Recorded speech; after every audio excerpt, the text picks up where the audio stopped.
তাদের সবাই ছিল মুসলিম। মন্দির নির্মাণের কাছে এসে করেছিলেন মসজিদ নির্মাণ। কান্তজি মন্দির নির্মাণ করার জন্য সে সময় আগত যারা মুসলিম শ্রমিক এসেছিলেন মূলত তাদেরই নামাজ পড়ার জন্য সে সময় এই মসজিদটি এখানে নির্মাণ করা হয়। যে মসজিদের দক্ষিণ পাশে একটি কবর এখনও অক্ষত অবস্থায় রয়ে গিয়েছে। এখানে ৮-১০টা কবর ছিল। এই কবরগুলো সংরক্ষণ না করার কারণে ওগুলো বিলীন হয়ে গিয়েছে। দৃশ্যমান একটি কবর এখনও আছে। এমনই এক বিরল ঘটনার সাক্ষী এই মসজিদটি। বলছি প্রায় ২৩০ বছরের পুরনো নয়াবাদ মসজিদের কথা।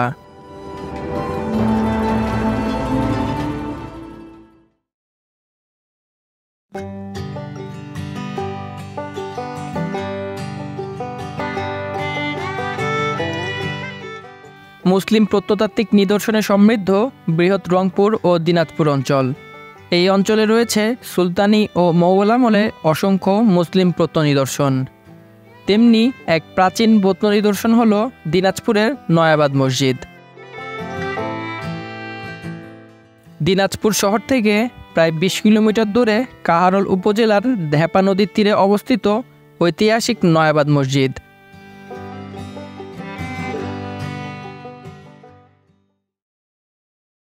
আসসালামু আলাইকুম সবাইকে।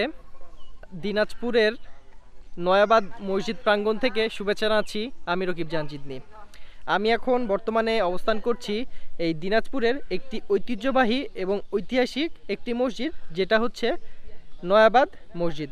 তো আমার পেছনে দেখতে পাচ্ছেন ওই যে ৩ গম্বুজ বিশিষ্ট একটা সুন্দর গোলাপি বর্ণের মসজিদ। তো আজকে মূলত শুক্রবারের জন্য এখানে বাহিরে মুসল্লিদের নামাজ আদায়ের জন্য এই তাঁবুটা টাঙানো হচ্ছে।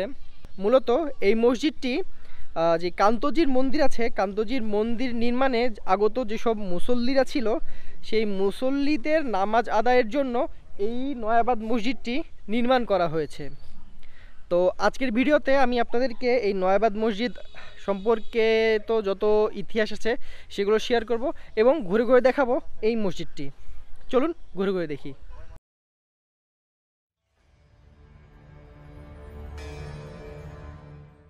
দিনটা শুক্রবার হওয়াতে মুসল্লিদের জুম্মার নামাজ আদায়ের জন্য বাইরের বারান্দা প্রাঙ্গণে তাঁবু টানানো হচ্ছে। জুম্মার নামাজটাও পড়ে নিলাম এই নয়াবাদ মসজিদে। জুম্মার নামাজ আদায় শেষে শুনলাম মসজিদে আজকে নাকি দুপুরের খাওয়া দাওয়ার আয়োজন করেছে। তাই আমি আর আমার বন্ধু আতিক বসে পড়লাম খাওয়া দাওয়া করার জন্য। এমনভাবে সবাই একসাথে খাওয়া দাওয়া করা এর আগে আমি কখনো করিনি। সবাই একসাথে বসে খাওয়া দাওয়া বেশ ভালোই লাগলো আমার, এবং খাবারটাও অনেক মজার ছিল। খাওয়া দাওয়ার পালা শেষ। এবার চলুন ঘুরে দেখি এই নয়াবাদ মসজিদটি এবং জানিয়ে দেই এই মসজিদ নির্মাণের পেছনের ইতিহাস। ইতিহাস এবং মসজিদে প্রবেশপথে প্রাপ্ত শিলালিপি অনুসারে জানা যায় ১৭০৪ সালে দিনাজপুরের তৎকালীন শাসক মহারাজা প্রাণনাথ রায় তার শেষ বয়সে কান্তনগর মন্দির, বর্তমান কান্তজির মন্দিরের নির্মাণ কাজ শুরু করেন। টানা ৪৮ বছর মন্দির নির্মাণ কাজ অব্যাহত থাকে। মন্দির নির্মাণের জন্য মধ্যপ্রাচ্য থেকে, খুব সম্ভবত মিশর থেকে একদল কারিগর আনানো হয়। কারিগরদের মধ্যে সবাই ছিলেন মুসলমান এবং ধর্মপ্রিয়। পরবর্তীতে ১৭২২ খ্রিস্টাব্দে মহারাজা প্রাণনাথ রায়ের মৃত্যুর পর তার রাজ্যভার গ্রহণ করে তার পোষ্যপুত্র রাজা রামনাথ রায়। মন্দির নির্মাণকালীন সময়ে মন্দিরের পাশেই খোলা আকাশের নিচে নামাজ আদায় করতেন কারিগররা। এরই মধ্যে কারিগরদের প্রধান হেডমিস্ত্রি নেওয়াজ ওরফে কালোয়া মিস্ত্রি মহারাজ দরবারে গিয়ে সব মিস্ত্রিদের থাকা ও ধর্ম পালনের নিমিত্তে একটি মসজিদ নির্মাণের জায়গা চান। এ সময় মহারাজা রামনাথ রায় মন্দির থেকে প্রায় ১ কিলোমিটার দূরে ঢেপা নদীর পশ্চিম কোল ঘেঁষে অবস্থিত নয়াবাদ গ্রামে ১.১৫ বিঘা জমি মসজিদ নির্মাণের জন্য জায়গা দেন। এছাড়া মসজিদের পাশে কারিগরদের থাকার জন্য বাড়ি করার নির্দেশ দেন। মহারাজার নির্দেশ মোতাবেক মিস্ত্রিরা মন্দিরের পাশাপাশি নয়াবাদ গ্রামে নিজেদের থাকার বাড়ি ও নামাজ আদায়ের জন্য মসজিদ নির্মাণের কাজ চালিয়ে যান। পরবর্তীতে 2রা জ্যৈষ্ঠ 1200 বঙ্গাব্দ মোতাবেক 1793 খ্রিস্টাব্দে শেষ হয় এই মসজিদ নির্মাণের কাজ। আসসালামু আলাইকুম রহমতুল্লাহি ওবরকাতুহ। আমার নাম হাফিজ মোহাম্মদ জাহিদ হাসান। আপনারা সকলে জানেন যে কান্তজিউ মন্দির 1704 খ্রিস্টাব্দে দিনাজপুরে মহারাজা প্রাণনাথ এনার তত্ত্বাবধানে এই কান্তজিউ মন্দির নির্মাণ কাজ শুরু হয়। তা কান্তজিউ মন্দিরের সে সময় যারা মুসলিম কারিগর ছিল, এদের বাড়ি ছিল পারস্য, ইরান, ইরাক এই দেশে। সে সময় এই পারস্য, ইরান, ইরাকের লোকেরা আর্কিটেকচারে নকশাখচিত হাতের কাজে খুব পারদর্শী ছিল। তা কান্তজিউ মন্দির নির্মাণ করার জন্য সে সময় আগত যারা মুসলিম শ্রমিক এসেছিলেন, মূলত তাদেরই নামাজ পড়ার জন্য সে সময় এই মসজিদটি এখানে নির্মাণ করা হয়। জনশ্রুতি অনুসারে মসজিদ নির্মাণ কাজ শেষে আরব নির্মাণ শ্রমিক ও কারিগরদের বেশিরভাগ দেশে ফিরে গেলেও প্রধান কারিগর নেওয়াজ ওরফে কালুয়া ও তার ছোট ভাই এই দেশেই থেকে যান এবং স্থায়ীভাবে বসবাস ও জীবিকা নির্বাহের জন্য মহারাজের কাছে কৃষিকাজ করে জীবিকা নির্বাহের জন্য কিছু জমির আবদার করেন। তাৎক্ষণিক মহারাজা কিছু জমি তাদের দুই ভাইকে দান করেন। মৃত্যুর আগ পর্যন্ত মিশরীয় এই দুই ভাই নয়াবাদ মসজিদ পরিচালনা এবং মহারাজের দানকৃত জমিতে ফসল আবাদ করে দিন যাপন করেন। পাশাপাশি সে সময় দিনাজপুরে মহারাজা প্রাণনাথ কিছু লাখরা সম্পত্তি দিয়ে তাদেরকে এই মহল্লায় বসবাস করতে দেন এবং তারা এখানে স্থায়ীভাবে বসবাস শুরু করেন। কালের আবর্তনে এখানে মৃত্যুবরণ করেন। ওদের উত্তরসূরি বংশধররা এখনও আছে, এই জন্য এই পাড়াটার নাম মিস্ত্রি পাড়া নামেই পরিচিত। ইতিহাস সূত্রে জানা যাচ্ছে যে এই এলাকা যখন কোনো আবাদ ছিল না, মানুষ নতুন করে আবাদ শুরু করে, এই নতুন বা নয়া আবাদ থেকে নয়াবাদ গ্রাম নামেই সুপরিচিত হয় এবং এই মসজিদের নামও রাখা হয় নয়াবাদ ঐতিহাসিক জামে মসজিদ নামেই পরিচিত। 1968 সালে কান্তজিউ মন্দির এবং নয়াবাদ মসজিদ বাংলাদেশ যে প্রত্নতত্ত্ব বিভাগ আছে, এই প্রত্নতত্ত্ব বিভাগের তালিকাভুক্তর আওতায় যায়।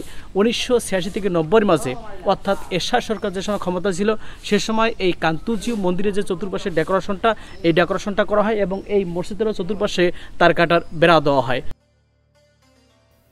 মৃত্যুর পর কালুয়া মিস্ত্রি ও তার ছোট ভাইকে নয়াবাদ মসজিদ সংলগ্নে দাফন করা হয়।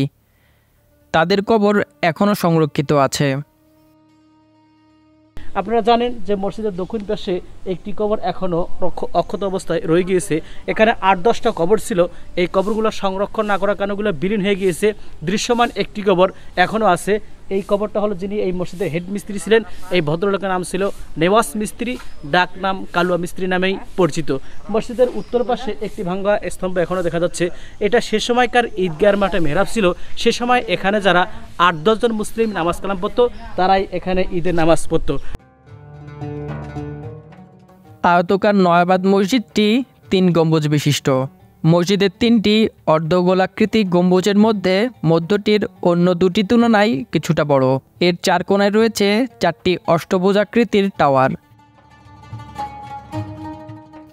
বাইরের দিক থেকে মসজিদটির দৈর্ঘ্য 12.45 মিটার এবং প্রস্থ 5.5 মিটার।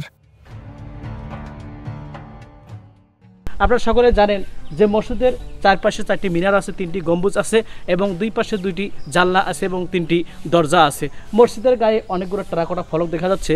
এগুলা লতা পাতা ফুলের বিভিন্ন ফলের ছবি, অর্থাৎ ইসলাম যেটা এলাও করে সেই ছবিগুলো এই মসজিদের গায়ে জড়িয়ে দেওয়া আছে। আর মসজিদের ভিতরে স্পেস খুবই ছোট। এখানে 2 কাতার বিশিষ্ট 20 জন করে 40 জন নামাজ পড়া যায় এবং এই জুমার দিন এই বাইরের ফ্লোরটা ভরে যায়। অনেক সময় রাস্তা তো 2-3টা কাতার দেওয়ার লাগে। আপনারা সকলে দেখতেছেন যে মসজিদের চতুর্পাশে খুব সুন্দরভাবে সাজানো গুছানো একটা ডেকোরেশন দেখা যাচ্ছে। এটা এডিবি এশিয়ান ডেভেলপমেন্ট ব্যাংক, অর্থাৎ কান্তজিউ মন্দিরের প্রজেক্টের সাথে নয়াবাদ মসজিদের প্রজেক্ট এবং কান্তজিউ মন্দিরের প্রজেক্ট 2012 সালে কাজটার বাজেট হয় এবং 2014 সালে কাজটা শুরু হয়, 2016 সালে এই কাজটা শেষ হয়। অর্থাৎ ওয়ার্ল্ড হেরিটেজ এই কাজগুলো করেছে। আর মসজিদের যে চতুর্পাশে ডেকোরেশনটা আছে, এই পুরো ডেকোরেশনটা 82 শতকের উপরে অবস্থিত।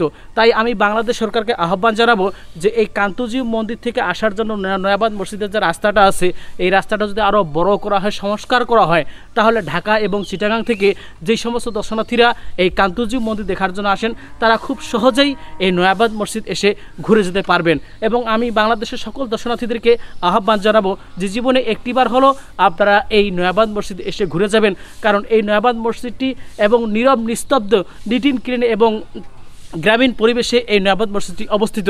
তাই আপনারা জীবনে একটিবার হলো আপনারা এই নয়াবাদ মসজিদে এসে ঘুরে যাবেন, আপনার মন প্রাণ জুড়ে যাবে, কারণ এখানে কোনো গ্যামজাম, কোনো শব্দ, কোনো ধোঁয়া এরকম কোনো কিছু নাই। এই জন্য আপনারা যদি আসেন তাহলে আপনার মন প্রাণ জুড়ে যাবে। আপনার জীবনে একটিবার হলো আপনারা এই নয়াবাদ মসজিদে এসে ঘুরে যাবেন।